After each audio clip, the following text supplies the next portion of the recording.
banyak kurang-kurangnya. Jadi wajar lah Bang Zuma marah. Dek jaga sikap, misalnya Dek jangan pargoy. Biasanya kan aku ke pargoy 17 macam. Tiba-tiba Bang Zuma, jangan Dek jangan sembarangan live, jangan semua diumbar kan. Itu kan bentuk kasih sayang. Ya, emang pecicilan nih bocah nih. Kalau akang kan suka kalau aku bertindak yang aneh-aneh. Mana ada suka. Cuma tidak makanya semua. jadi orang yang Dengar ya, cicilan. umat Islam, Banyak wahai yang umat Islam, sayang, jadi ya. benci nantinya. Wahai umat Islam, tidak semua loh orang-orang ini menasihati aku loh. Akang contohnya, semakin aku berbuat aneh-aneh, ayo Uni lakukan, lanjut kata dia gitu. Mana ada pita. Nah, Contoh yang aneh apa? Salto. Nah, Contoh yang aneh itu apa? Contoh yang aneh disuruh Akang. contoh misalkannya kan kalau aku pargoy kata Akang, ayo nih goyangnya lebih mantap lagi Uni ya gitu. Dia diambil papa jahat videonya Uni dijadikan konten. Oh ini beneran ya Kang ya? Iya. Serius, Tapi beneran dijadiin konten sama jadi dia. konten sama bapak jahat. Wah rupanya Uni adalah penyumbang terbesar untuk Papa Jahat. Tapi dia belum adsense dia kayaknya. Masa? Akunnya yang nonton cuma sedikit, yang menghujat yang banyak. Jadi kalau banyak yang nonton kamu mau minta bagian gitu? Ini aja, iyalah kan wajah aku yang dipampang-pampang dia sama Bang Zuma. Kenapa sih ya? Kenapa sih Bang Zuma banyak yang benci? Kenapa? Karena kalau kulihat yang benci Bang Zuma itu pasti dapat duit dari konten gitu kan dibuatnya Bang Zuma. Dia kalau pengen tenar kayak si siapa Topik Cebol. Kalau pengen tenar dia harus menghujat Bang Zuma. Kalau tiap hari, tiap detik, tiap menit dia menghujat Bang Zuma. Iya betul. Bang Zuma itu. Soalnya dia cari nafkahnya di situ, cari duitnya. Bang Zuma ngajarin gini ya, Dek, kalau kita dihujat fisik kita, kalau dikatain ini, katain itu, nggak usah marah. Tapi kalau yang dihujat Nabi kita baru kita bertindak dengan argumen, kita boleh marah dengan kebenaran. Tapi kalau dikatain ini, dikatain itu, biarin aja lah dikatain jelek. Emang aku langsung jadi jelek enggak? Ya kan Kak Titis bilang aku cantik, Kak Titis saya bilang aku manis. Tanya emang Kak Titis kalau nggak percaya. Di running. Tanya juga Kak Titis. Berjalan. Ya kan Kak Titis? Iya. Iya kata Kak Titis. Uni kalau misalkan jadi dilaporin ya sama ini Uni pakai pengacara nggak nanti? Gini ya Kang ya, ada sekitar 150 orang sih di belakang aku yang memang bersedia untuk menjadi pengacara. Di antaranya ada Yonatan Nandar, ada Glenn Halinski ya namanya. Glenn mana? Glenn. Wah Terus nama ada, Bang Glenn pun lu nggak tahu. namanya Glenn doang. Apa pula? GAR namanya.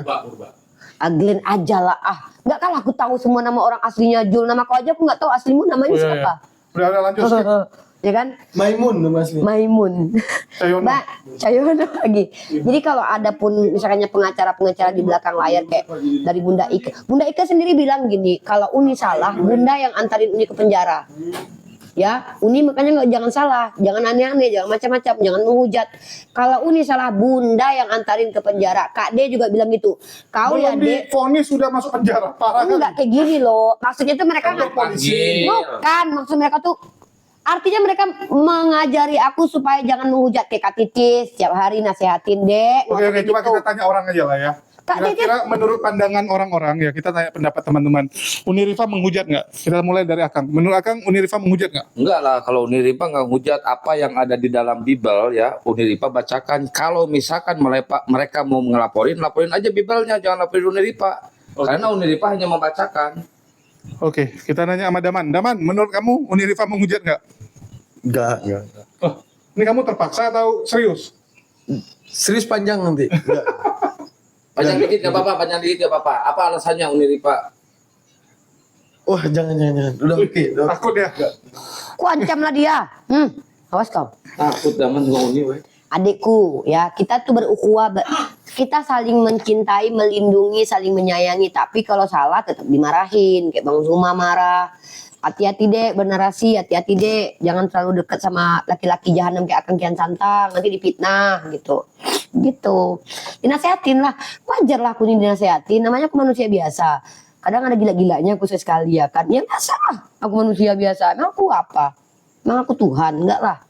Itu biasa itu Kang, kalau kita dinasehatin orang tuh kita, tapi ini ya, memang ada orang-orang benci dengan kita karena kita itu memang ada kayak mohon maaf ya, kan ada tuh yang dari umat Islam yang terang-terangan mau menghancurkan hidup aku kan tahu itu kan, karena kebencian pribadi dia gitu. Ya tahu, saya tahu, orangnya tahu. Dan biarkanlah dia begitu gitu. Kenapa? Karena kalau seandainya kita balas kembali itu saya terbuang-buang loh. Akang tahu nggak? Aku kerja sama Julius saja tuh keteteran kerjaan aku. Nggak ada waktu aku membahas orang-orang itu. Kerjaanku aja banyak keteteran, nggak ada waktuku ngebahasin mereka, ngebalas mereka. Waktuku aja, aku aja mau ke toilet, rasanya berpikir, aduh kalau ke toilet aku sekian jam hilang waktu ya, cuan hilang gitu, karena aku kerja. Ini kan Gitu. si Dos Masih Jabat ini udah hampir 2 bulan ngelaporin Uniripa di Polda Sumatera Utara. Sampai detik ini Uniripa belum ada pemanggilan ya? Kayaknya belum deh, belum ada. Apa emang laporannya itu mentah gitu? Kurang paham sih, itu kan aku juga nggak terlibat untuk memperhatikan dan melihat. Cuman ini dari analisis pribadi ya, mungkin saja Polda Sumut nonton konten aku terus. Bisa jadi kan Polda Sumut nonton konten aku. Sejak dia nonton konten aku terus aku kasih Galatia pasal 3:13, mungkin saja beliau berpikir, ah bener juga kata si Dipa ya. Nah, aku tuh jujur, aku hormat banget sama Polda Sumut, Pak Polda Sumut, semoga Allah merahmati Anda ya. Bagaimanapun juga kita beda iman, tapi Anda adalah orang yang disumpah atas nama jabatan, dan saya yakin Anda adalah orang baik. Kalau memang misal Polda Sumut nggak suka sama aku ya kan, nggak mungkin. Kenapa? Karena ya udah tunjukin aja aku menghujatnya di mana gitu loh, Kang. Menghujatnya itu Uni atas kemarin tuh si Logika kan ngomong masalah Uni bernarasi 1 batang 2 apa ya? Kan itu udah berkali-kali dikasih tahu. Kalau 2 itu biji, tuh 1 batang 2 2 biji. telur. 2 telur. Iya, Pak JJ ngajarin. Iya, itu Ya yang udah. dilaporin. Loh, Kang, sekarang gimana kita umat Islam menentukan bahwa Oten ini benar atau tidak? Mereka semua ngaku punya Roh Kudus. Nggak mungkin lah aku bilang dia salah, dia ngaku punya Roh Kudus, juga tahunan ngaku jadi nabi. Aku bilang dia enggak. Kayak mana caranya aku membuktikan? Karena kan mereka semua percaya punya Roh Kudus. Terus aku harus gimana dong? Justru aku harus Kata si Luga kemarin Roh Kudus itu perempuan bohai cantik katanya. Nah, apalagi kayak gitu. Ih, Itu Roh Kudus. Roh Kudus kata si Luga. nggak, intinya gini deh, kalau ada umat Islam yang memang membenci aku sama Bang Zuma, itu sudah menjadi konsumsi kami tiap hari. Kenapa? Semakin tinggi pohon, semakin banyak angin yang sepoi-sepoikannya. Semakin tinggi semakin tinggi berani seseorang, semakin banyak mengantamnya. Semakin tinggi pengertian seseorang terhadap agama, maka setan pun berlomba-lomba untuk menjatuhkannya. Semakin manis seorang Rifa ini, semakin banyak orang-orang yang iri dengan kemanisannya begitu. Tapi aku digituin tuh sama si Olan kakaknya Yoga kan. Dia kan sering masuk komal. Enggak, telepon. Kakak ipar katakan. Telepon. Kita pernah teleponan, tapi pas teleponan dia juga tetap marah. Cuman ya aku nggak mau lah nyerang fisik dia perempuan. Maksudnya dia itu nggak ikhlas, adiknya itu sakit hati, Iya, adiknya dia- mualaf. Iya betul, tapi dia baik sebenarnya. Cuman karena dia sakit hati kan, Itu dia satu rumah nggak sama si Yoga? Si Olan? beda rumah. Oh, beda rumah. Si Olan ini udah nikah, Udah anak. udah punya anak. Amoy kan namanya? Akang mau ngejar lagi gitu. Enggak. Ngapain Akang tanya dia udah nikah? Enggak. Akang sosor aja Bu Rasmi itu masih janda. Aduh, dicolok kompot kalau manyur. Rasmi itu penjual tua, Kang. Ternyata lancar lu juga. Kan dia bisa berbisnis, ya. Akang bisa sama dia, lo bahagia lo rumah tangga Akang lo. Najis. Bu Darni gimana? Bu Darni bodinya bohai loh, Kang. Oh, tapi Pemain voli, Akang sama dia sama lo, cocok agak olahragawan. Hah? Badminton dia bukan volley. Oh, badminton dia. Ya udahlah. Diubah-ubahnya orang punya kegiatan. Apalagi cepatlah, Busana apa tanyanya? Kenapa 2 laki-laki? udah intinya itu aja. Intinya masalah pelaporan itu ternyata yang melaporkan Uniripa itu bukan hanya dari pihak Oten, ternyata disinyalir ada informasi dari pihak Muslim sendiri juga ada yang melaporkan Uniripa gitu.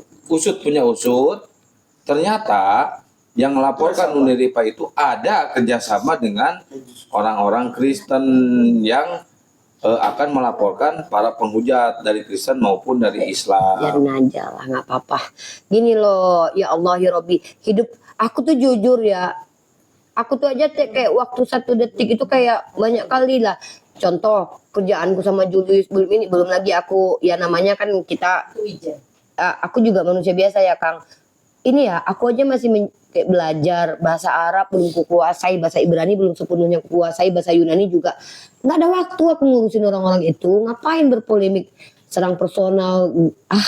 Gak ada waktu lah. Waktu aku tuh, aduh, mending aku baca Nahu Sorof lah. Aku hafalin tuh huruf jar itu dari Ustaz Wafi kemarin belum kelar-kelar itu PR aku. Mending aku ngapalin huruf jar. Apa, Dek?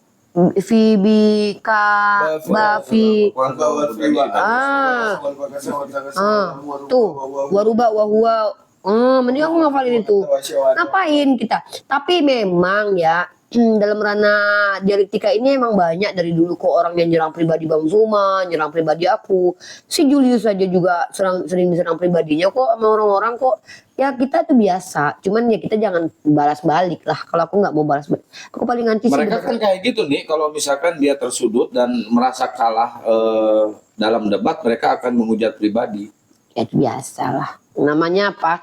Namanya kan kayak logika itu dia kan lapat. Coba bayangin lah, dia nginjak Bible di Komal Oten, tepuk tangan, tiba-tiba dia dapat bantuan dari Oten, dia udah tahu lah caranya. Jadi gini, masalah murtad itu kalau di dalam kitab para ulama itu disebutkan murtad itu ada dua, ada jali dan ada khafi. Ya. Murtad jali dengan menyebutkan langsung, misalnya dengan meniadakan Tuhan atau dengan mengatakan ada entitas ataupun kekuatan lain selain kekuatan Tuhan, ataupun meyakini ada kekuatan lain selain kekuatan Tuhan, atau dengan menyebutkan langsung Tuhan yang lain daripada selain Allah Subhanahu wa taala. Itu satu. Itu dinamakan dengan murtad jali. Yang kedua, adanya murtad khafi. Murtad jali itu hukumnya gimana? Ya, langsung keluar daripada agama. Langsung. Tapi secara syariah dengan penyebutan dan talafud langsung. Talafud itu kepada mulut. Mulutnya ngomong. Ikrar, aku percaya. Misalnya kita percaya adanya kekeramatan dukun misalnya dan semuanya. Adanya entitas lain yang punya ada entitas lain yang punya kekuatan sama seperti Tuhan. Misalkan gini nih. Mempercayakan keberuntungan. Ini misalkan batu. Percaya batu ini bisa ngobatin orang yang sakit. Itu termasuk syirik dan itu masuk ke murtad jali. Murtad jali. Nah, murtad jali. Jali itu terang artinya. Ya. Nah, yang kedua ada murtad khafi. Murtad khafi pertama dengan meniadakan hukum. Bagaimana meniadakan hukum? Hukum yang haram diubah jadi halal, hukum yang halal diubah jadi haram. Artinya menafikan hukum yang udah tertera. Udah, selanjutnya murtad khafi yaitu murtad yang kita tidak sadar. Bagaimana murtad dengan kita sadar? Ya seperti apa? Melawan ikhwanul muslim kita sendiri. Melawan ikhwanul muslim kita sendiri yang kita udah tahu ini giroh penting untuk benteng agama kita. Tapi kita justru kita enggak bisa berada di garda terdepan sama seperti dia, tapi kita berada untuk menghancurkan dia. Padahal senantiasa ini orang-orang yang berada di benteng untuk membentengi. Padahal kita tahu itu. Kita udah tahu fakta fakta dunia itu bagaimana dalam polemik keagamaan ini agama sendiri sedang diinjak. Nah, sekarang gini, ketika adanya penghinaan terhadap satu sosok yang kita banggakan, yang itu manusia seperti ibu kita datang membela. Sekarang Tuhan yang memberikan segalanya untuk kita. Hari ini difitnahkan dengan adanya sembahan lain, ataupun justru sosok Tuhan yang kita imani itu justru diserang. Dan hari ini kita bela orang yang menuhankan dan memfitnah Tuhan yang lain. Artinya gini, dia menyembah Tuhan yang lain. Ada nih satu sosok nih, Daman nih. Ada 7 pendapat tentang Daman. Daman si pemain poli. Nah, Daman si pemain poli, Daman si gubernur, Daman si pembegal, Daman si pencuri. Karena untuk satu sosok, apakah gara-gara untuk satu sosok itu dengan 7 pendapat ke semuanya benar? Enggak mungkin. 7 sosok itu mengambil 7 peran, enggak mungkin. Maka menunjukkan apa?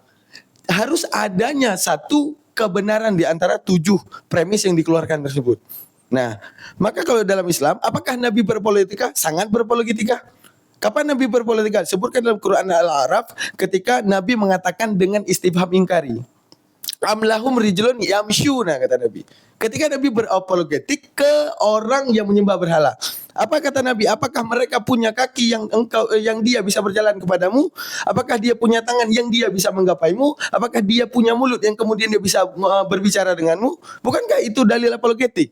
Nabi berapologet kepada sesembahan orang lain untuk menunjukkan apa? Jangan engkau memfitnah Tuhan. Dia sang maha kuasa dan jangan engkau menempatkan dia kepada satu yang maha lemah. Nah, hari ini kita lihat beberapa fakta oknum-oknum muslim ketika melihat ada orang yang membentengi. Kalau dia tidak bisa juga ikut membentengi, paling kurang dia menyupport. Karena kata Buya Hamka, jikalau kamu diam ketika agamamu dihina, maka bungkus jasadmu pakai kain kafan. Bukan jasa weh, dirimu, ganti bajumu. Jasad dan diri sama aja. Nah gitu. Nah jadi tinjau-tinjau sendiri, apalagi seperti Taufik Logika. Ada satu judul yang besar dia buat. Kenapa Allah tidak punya istri? Itu sudah masuk ke murtad jali, murtad khafi gitu. Ya, setuju kalau itu saya. Nah, sekarang kita bertanya, tapi Bang dia kan tiap hari sholat tuh misalnya ada sholat, tapi dia asyhadu alla ilaha illallah wa asyhadu anna Muhammad Rasulullah. Bukankah dia saat itu udah tajdid iman? Iman, teman-teman. Dia ada yang namanya tasbutu, apa itu, ada yang disebut dengan lidah dan ada yang dimantapkan dengan hati. Sekarang dia menobatkan judul tersebut untuk membela keagamaan lain misalnya, ataupun untuk yang digadang-gadangkan toleransi. Apakah dia udah keluar karena tajdid itu? Tidak. Tidak, dia belum keluar. Karena apa? Keberanian dan niat tertuju, tadi paham nggak? Keberanian dasar dan niat tertuju, dia bikin judul tersebut. Disitulah yang membuat dia itu keluar. Nah, kapan dia bisa itu kembali ke agamanya? Ketika dia berani mengikrarkan lagi dan mengisbatkan lagi dan meyapatenkan lagi dan meminta maaf kepada Allah, ya Allah, apa yang kulakukan kemarin salah, dan dia merubah segala sikapnya. Tapi minta maaf ke orang tersebut juga yang dia hujat juga perlu dong. Itu kalau soal itu pribadi. Karena ada urusan insan yang memang misalnya kayak kita menghujat itu. Nah, mungkin ada rasa malu. Misalnya kita malu ya sama seseorang tersebut, mungkin bisa dimaafkan dengan kita doakan dia dan semuanya. Nah, tapi paling pentingnya kita untuk datang dan meminta maaf. Nah, yang mau kita bilang itu kepada oknum-oknum tersebut, ingat, murtad itu enggak sekedar jali. Murtad itu ada murtad yang khafi. Jadi hati-hati. Jangan kalian sholat capek-capek dan semuanya hingga akhirnya nanti di alam persidangan, kenapa yang ini membela justru engkau mendukung orang yang tidak membela. Maka beranilah. Karena ingat, Tuhan itu satu. Kecuali Tuhan itu banyak. Kamu fitnah yang ini, masih ada yang lain masih benar. Tapi tidak. Ketika satu yang benar, yang lain menfitnah, dan kamu mendukung si pemfitnah, apa yang akan kau pertanggungjawabkan di depan Tuhan? Itu aja berpikir. Nah, itu dari saya aja. Oh, berarti satu lagi ya. Berarti orang yang akan melaporkan Uniripa ini, dia kan muslim nih. Berarti termasuk orang yang sudah murtad apa tadi? Murtad khafi. Hafi. Khafa artinya apa? Tersembunyi. Ya. Jali artinya terang. Nah, gitu. Yang udah melaporkan itu ya tergantung nanti. Apa ada satu titik ya, misalnya kita tanya nih. Ada nggak satu titik daripada kesalahan ataupun apapun kita makan aja ditanyakan sama Allah nanti. Kenapa kamu makan di hari itu? Apa tujuan kamu makan? Bahkan nanti, kenapa kamu melapor? Alasan apa? Ternyata kita punya tendensius kebencian. Apa tendensius? Dia pernah ngejelekin gue. Dia pernah ngata-ngatain gue. Tiba-tiba, kayak gitu ya mulutnya. misalnya gitu, kan? Nah dia ada najis sama gue gitu. Itu tendensius personal, ya. Tendensius personality. Tapi yang dia bawa adalah esensi. Ini orang apa? Seorang eksistensi, ya, manusia yang punya esensi, si pendebat gitu. Pendebat itu tujuannya apa? Membentengi akidah. Yang kita serang bukan sosok personality. Kalau kita bermain di ranah personality boleh. Diam lah. Misalnya kita ngomong, lu kayak monyet. Nah, lu tinggal balik. Lu kayak lembu. Itu nggak apa-apa. Tapi orang ngomong, lu kayak monyet. Wah, nggak jelas keluarga lu. Nggak bisa. Not make sense gitu. Nah, Kau nggak tahu gitu, ya, teman-teman. Puzzle itu Ya. tadi yoga. Jadi hati-hati aja tuh. Gitu loh. nah, apalagi? Lengketkan puzzle itu. Kau pun nggak ngerti kayak gitu, pantas lah ngungkat. Lu mau ada aja kau. Assalamualaikum warahmatullahi wabarakatuh. Sampai jumpa di lain kesempatan.